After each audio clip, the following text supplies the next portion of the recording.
Bienvenidos y bienvenidas a Internacionalistas, un informe de la Secretaría de Relaciones Internacionales del Partido Socialista Uruguayo. Buenos días, en el podcast de hoy estaremos haciendo una miscelánea de varios temas, con algunas noticias en el mundo. También hablaremos de Prigozhin y su rol en la guerra de Rusia contra Ucrania y terminaremos hablando sobre Salvador Allende y los 50 años del golpe que sucedió en Chile. Empezamos por algunas noticias del mundo. La guerra en la agenda mundial. Estamos asistiendo a una escalada imperialista que apunta a colonizar a las ex economías estatizadas y que va de la mano de crecientes tensiones bélicas. A la guerra que enfrenta la OTAN con Rusia en Ucrania se les une los enfrentamientos crecientes de China en el Pacífico en torno a Taiwán. Triunfo de las mujeres en México. La Corte Suprema Mexicana ordenó este martes 5 la despenalización del aborto a nivel federal. Se trata de un gran paso adelante del movimiento de mujeres, lo cual fue posible gracias a la organización y movilización puesta de manifiesto por las masas. La resolución judicial establece además que el personal médico no puede ser perseguido por ejercer esa práctica y que las instituciones estatales de la salud deberán ofrecer el servicio de manera gratuita. Racismo y represión policial no cesa en Estados Unidos. Un nuevo crimen a sangre fría se suma a lo largo historial de la policía norteamericana. Se trató ahora de una mujer afroamericana de 21 años y embarazada que fue asesinada en Columbus, Ohio, cuando un agente le disparó en el estacionamiento de un supermercado el pasado 24 de agosto. Cientos de personas se movilizaron este domingo en Columbus para reclamar justicia al grito de "Las vidas negras importan". Fuera Francia de Níger. El sábado 2 se produjo una de las movilizaciones populares más importantes contra la presencia imperialista en Níger, desde que la nueva junta militar gobernante anunciara los acuerdos de seguridad con París. Miles se concentraron frente a una base militar en Niamey, la capital, para reclamar la partida de los 1.500 efectivos franceses y del embajador que increíblemente se mantiene atrincherado en su posición. Según informó la agencia Reuters, el sentimiento antifrancés ha aumentado en Níger desde el golpe, pero se amplió más aún cuando Francia ignoró la orden de la Junta que su embajador se marchara. Otro tema de África es que derrocan al presidente de Gabón. El miércoles 30 de septiembre fue derrocado Ali Bongo, presidente de Gabón, quien estaba en el cargo desde 2009, cuestión nada nueva en general en el sufrido continente africano, esto de perdurar durante años en el poder. Estamos hablando de un país de apenas 2 millones de habitantes, muy rico en petróleo y recursos minerales. Tiene uno de los PBI por habitante más altos en África, pero ello no se condice con las condiciones en que vive su población, donde las grandes masas permanecen en la miseria, mientras una élite se enriquece. La inmensa mayoría vive con $5 diarios. En este momento continúan las movilizaciones populares. Las mismas fueron originadas por la denuncia de fraude electoral vergonzoso y produjo el golpe del general Brice Oligui a partir de dichas elecciones. La situación es de incertidumbre generalizada. Este es un nuevo país del continente que hasta 1960 estuvo bajo dominio colonial francés. Hasta el día de hoy su moneda es el franco y aún posee una base militar de Francia y la friolera de 80 empresas francesas operan en el país. Ahora hablamos de las huelgas de trabajadores y trabajadoras en Estados Unidos. Existe una tendencia creciente de conflictos obreros en Estados Unidos. Más de 323.000 trabajadores participaron en huelgas durante los primeros 8 meses de este año. La cifra supera el año anterior, donde hubo 224.000 trabajadores involucrados en conflictos.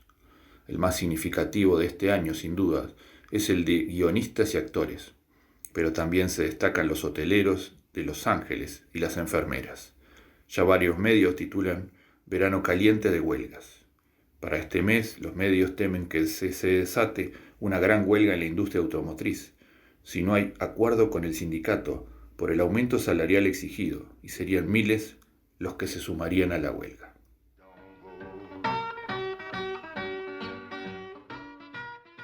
Continuando con los temas del podcast del día de la fecha, hablaremos de Yevgeny Prigozhin y los gusanos que rodean el poder. Prigozhin no ostentaba un perfil adecuado como asesor, nunca pasó por el Partido Comunista antes de la caída del muro y no contaba con apoyo político al margen de Putin. Era un hombre ruso hecho a sí mismo, donde de joven fue condenado a prisión por robo y había cometido muchos actos delictivos antes de ponerse a la sombra de Putin y transformarse en un poderoso empresario. Un currículo perfecto para ponerse la ropa de cocinero de Putin, pero no para vestir el traje de un respetable y crucial asesor político.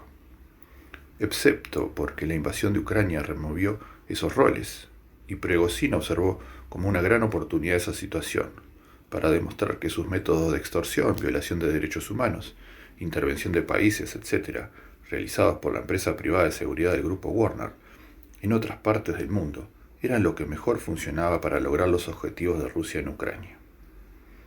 Inició apariciones mediáticas a través de las redes sociales para demostrar su poderío. Pero las posturas cada vez más públicas del jefe en las sombras era la señal clara de una guerra territorial que tenía lugar detrás de las bambalinas del poder. En ese sentido, la apertura de una oficina del grupo Wagner en San Petersburgo no fue solo una oficialización de la existencia de estos mercenarios. También sirvió como forma de incomodar a los servicios de inteligencia, que durante mucho tiempo toleraron las acciones de estos mercenarios, siempre y cuando fueran fuera de Rusia, en África o en Ucrania, pero no en el territorio nacional. Pero los esfuerzos de Prigozhin por imponerse en la escena mediática le valieron a comenzar a distanciarse de Vladimir Putin. Pensaba que podía ser como una especie de seguro de vida que intentó implementar en caso de que el presidente no sobreviviera políticamente a la guerra en Ucrania. Pero la multiplicación de acusaciones contra el mando militar ruso, a los que el presidente ruso había adoptado la estrategia de hacer oídos sordos en público, no lograron encauzarse, sino el que el tono siguió subiendo. Un status quo que al principio dio sus frutos sobre el terreno con la toma en mayo de 2023 de la ciudad de Bakhmut por parte de las fuerzas de Wagner. Pero al declarar la guerra al mando del ejército, Prigozhin alcanzó un punto de no retorno. Putin denunció el hecho como una puñalada por la espalda, del que había sido durante largo tiempo su protegido, cuyo nombre nunca mencionó durante su discurso en televisión. El presidente ruso, Vladimir Putin, dijo en su discurso que prometía responder de forma implacable contra los autores de esta rebelión. Y a la luz de los acontecimientos, esta promesa se cumplió con creces. El asesor del presidente Putin, más conocido como el cocinero, fue cocinado por quien fue su aliado principal. Quiso ser más que un gusano que come de la carroña del poder. Quiso transformarse en una mariposa que volara muy alto. Y como gusano terminó aplastado por sus propias ansias de poder. Él empezó como asesor de Putin, pero la perversión llega cuando el asesor se convierte en una plataforma de lanzamiento para ostentar poder real.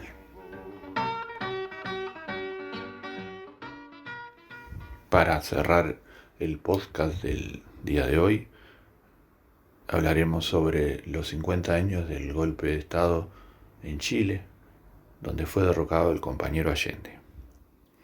El bombardeo al Palacio de la Moneda del 11 de septiembre de 1973 no solo significó el derrocamiento del gobierno de Salvador Allende y la instauración de una feroz dictadura que duró 17 años, sino que fue el fin de una serie de cambios que el pueblo chileno venía realizando en un contexto de crisis y bloqueo que tenía como objetivo implementar la vía chilena al socialismo y generar mejores condiciones de vida para las grandes mayorías de trabajadores y trabajadoras. Eran tiempos difíciles para la izquierda en todo el mundo en desarrollo. Algunos años antes, João Goulart en Brasil, Sukarno en Indonesia y Kuwaname Nkrumah en Ghana fueron víctimas de golpes militares. Los que usurparon el poder en esos países eran militares de derecha, estratégicamente orientados por Washington. Uruguay se había anticipado y en junio del 73 la institucionalidad democrática había sido socavada por la oligarquía, los militares y el imperio. El proceso chileno, liderado por Allende, había comenzado el 3 de noviembre de 1970, tras su victoria electoral al frente de la coalición de izquierda Unidad Popular, que lo convirtió en el primer presidente socialista en ser elegido democráticamente. Allende inició su mandato con un programa de gobierno enfocado en un Estado popular. En la inauguración del 23 Congreso General Ordinario del Partido Socialista, 28 de enero de 1971, diría: las masas cumplen una gran tarea ciudadana. Los partidos populares llevan nuestro mensaje creador, proyectando nuestro programa, analizando las dificultades que el gobierno tiene. Es necesario que cada hombre, cada mujer y cada joven comprenda las tareas que realiza y las perspectivas que se traza el movimiento popular. En cada comité de unidad popular, todo debe debatirse con altura y seriedad. Cuando esos comités salgan a organizar a las cesantes, a los sin techo, cuando convirtamos a los centros de madres en talleres, cuando en cada centro haya capacitación política más alta y un nivel superior de comprensión de los problemas generales de Chile, cuando cada obrero entienda que su problema no radica esencial y exclusivamente en su propia actividad, cuando el conocimiento del obrero, del campesino, del empleado, se proyecten a la necesidad nacional, entonces Chile entero estará movilizado en la gran tarea de reconstrucción que se requiere. Así, nosotros estaremos seguros del porvenir que juntos vamos a conquistar. Aplastaremos definitivamente toda tentativa que emane de aquellos que serán heridos por las medidas económicas y sociales del gobierno, y así avanzará el pueblo por los caminos de la auténtica democracia y libertad, con la bandera de la patria y el programa popular en sus manos. Allende se propuso la difícil tarea de hacer la revolución sin violencia, dentro de los límites de la institucionalidad. Nuestro programa de gobierno se ha comprometido, decía Allende, a realizar su obra revolucionaria respetando el Estado de Derecho. No es un simple compromiso formal, sino el reconocimiento explícito de que el principio de legalidad y el orden institucional son consustanciales a un régimen socialista, a pesar de las dificultades que encierra para el período de transición. El gobierno de la Unidad Popular respetó las libertades políticas y planteó que con su desarrollo se podría consolidar las libertades sociales y económicas, cuyo fundamento es la igualdad efectiva. Para ello buscó por vías legales la nacionalización completa del cobre, aceleró la reforma agraria, fomentó el área social de la economía y propugnó una mayor participación de los trabajadores en la dirección política y económica. Varias nacionalizaciones y la aplicación de la planificación estatal fueron muy polémicas, pero siempre estuvo su enorme capacidad negociadora para buscar salidas. El gabinete del presidente socialista reflejaba la heterogeneidad de su base social. En él estaban representadas todas las fuerzas de la coalición y se daba una gran constelación de posiciones que expresaban la riqueza de la diversidad, pero también las dificultades de avanzar en medio de discrepancia. La tarea de conducir el proceso lo proyectó como uno de los grandes estadistas modernos. Paciente pero sistemático, nunca renunció a su programa político y reafirmaba cada día su condición de socialista. En el 38 aniversario de su Partido Socialista, el 19 de abril de 1971, deja en claro su postura. Por eso, como militante socialista y compañero presidente de Chile, no puedo pedir otra cosa a ustedes, mis hermanos en la idea y en la acción, que hagan del partido un instrumento duro, firme y acerado, que el partido sea monolítico en cuanto al pensamiento ideológico, pero que haya una auténtica y amplia democracia interna que permita disentir dentro de la vida partidaria con respeto a la opinión de cualquier compañero, pero que fuera de la vida del partido no haya más que socialistas defendiendo la línea, la táctica y la estrategia del partido y la unidad popular.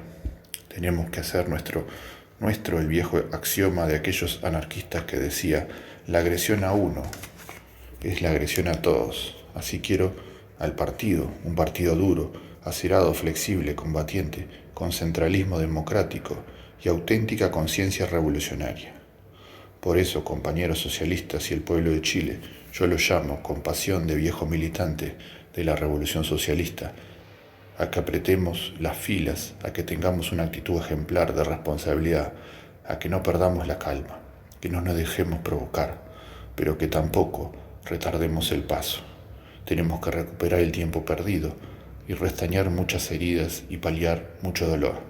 Tenemos que hacer de Chile un crisol de esfuerzo. Tenemos que hacer de la patria un laboratorio de ideas. Tenemos que incorporar el proceso de desarrollo nuestro, la técnica y la ciencia de donde venga. Tenemos que tener orgullo de ser chilenos, pero también luchar por la emancipación del continente nuestro.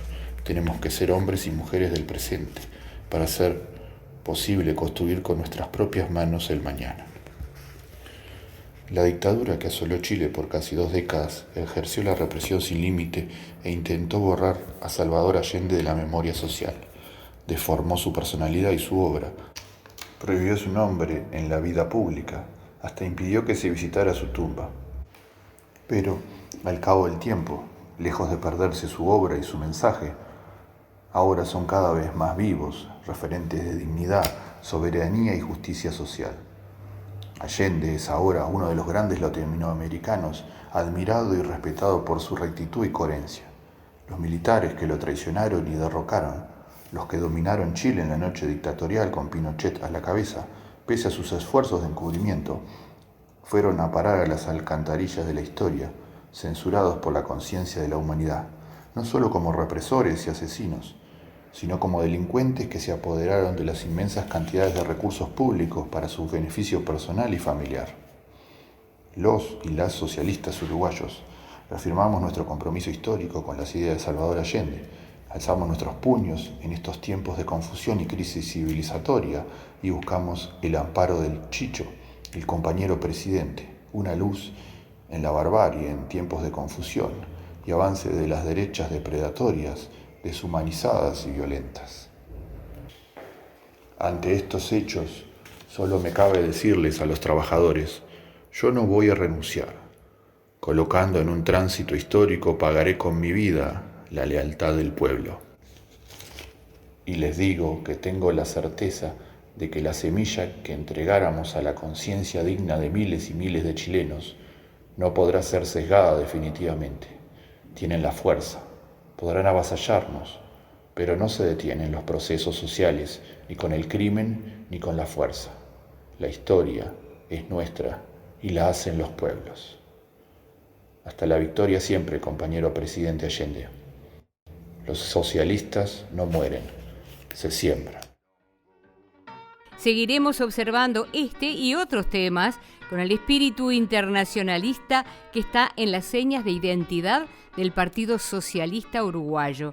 Pueden suscribirse al canal del partido para no perderse ningún episodio de Internacionalistas, un informe de la Secretaría de Relaciones Internacionales del Partido Socialista Uruguayo.